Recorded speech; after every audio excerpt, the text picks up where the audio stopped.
Hello and welcome back to the channel. This is the first episode of my new news/rumor series I'm calling the Nerdiverse.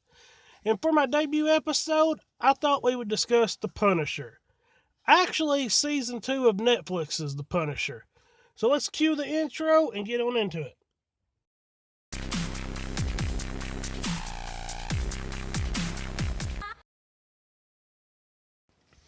I am excited for the second season of The Punisher on Netflix because the first season was just so amazing.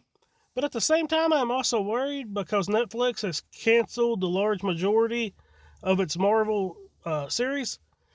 Punisher and Jessica Jones are the only two to still remain. And they will probably be canceled as well because Disney is starting up its own streaming service. So if this is the last season of The Punisher, I hope they wrap it up good and don't just leave it hanging. But here are the things you need to know about this season so far. Leaving the city.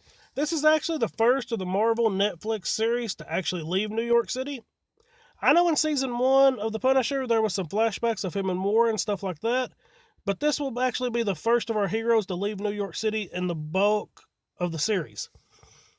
At the start of the season, Frank was set out to see the country he fought for but never actually got to see.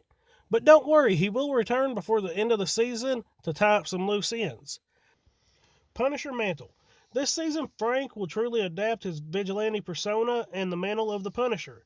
In Daredevil Season 2 and Season 1 of the Punisher, Frank was just a man on a mission, and he did not see himself as a hero or a vigilante. He just did what he needed to do for his goals. But this season, he will truly become the Punisher. Punisher Skull. This season, Frank finally adorns his iconic skull vest and costume. At the end of Daredevil Season 2 and the first episode of The Punisher Season 1, he wore a vest with a skull on it, but it was not his official suit. He was supposed to actually get this suit in Season 1, but the scene was cut because they didn't think it fit the character of the Punisher. Honestly, I can't wait to see how Netflix decides to do this. Villains.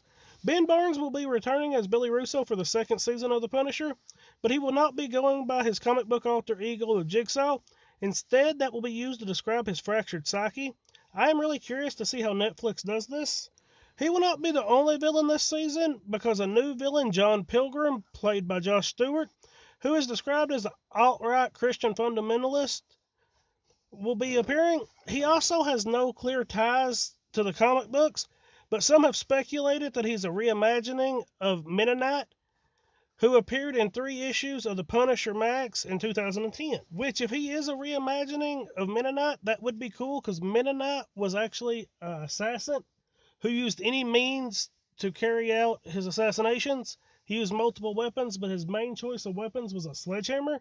So it may be really cool if that is true to see how Netflix does that. No snap. Season 2 will not address the snap in Infinity War in any way. This is just another nail in the Punisher's coffin, in my opinion, because it continues to show the Marvel series separation from the Marvel Studios. Those are 5 things I thought you needed to know about Season 2 of Netflix's The Punisher. They have actually set a release date for the 18th of this month, so we'll just have to wait around and see if they allow it to live up to its potential, and see if this is actually truly the end for The Punisher on Netflix. Leave a comment down below and let me know if you're excited about Season 2 of The Punisher, and also let me know what your favorite one of the Marvel series on Netflix is. And as always, I hope you have a wonderful day, and thanks for watching.